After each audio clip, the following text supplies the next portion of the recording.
এই যে জায়গাটা, এটার নাম হলো তাল বাঁধ।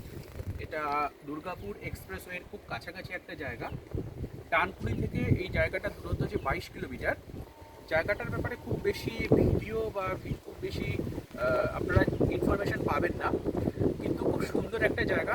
আপনারা যদি ওই দূরে দেখা যাচ্ছে দুর্গাপুর এক্সপ্রেসওয়ে, এটা শিবপুরের থেকে মোটামুটি 10 কিলোমিটার দূরত্ব, ডানকুনি থেকে 22 কিলোমিটার দূরে দুর্গাপুর এক্সপ্রেসওয়ে। তো ওখান থেকে যদি আপনারা কোনো দিনও যান, এখানে গ্রামের মধ্যে দিয়ে ঘুরে আসতে হবে আপনাদের রাস্তাটা। এখানে বাইক বা চার চাকা নিয়ে আপনি আসতে পারবেন না, কিছুটা দূরে আপনাকে বাইকটাকে রেখে আসতে হবে। তো 5 থেকে 10 মিনিটের জন্য যদি আপনারা একটা ছোট্ট একটা ডিটোর নিতে চান, সেখানে আপনি নিতে পারেন। দেখতে পাচ্ছেন খুব সুন্দর হাওয়া বইছে, দুপাশে তালের সারি, অসাধারণ একটা জায়গা। দুপাশ দিয়ে দেখতে পাচ্ছেন পায়ে চড়া পথ, সামনে একটা সেচের খাল, আর ওই দিকটা দিয়ে যতদূর চোখ যায় মোটামুটি দুর্গাপুর এক্সপ্রেসের কাছাকাছি অবধি একটা তালের সারি আমরা দেখতে পাচ্ছি। জায়গাটার নাম হলো তাল বাঁধ।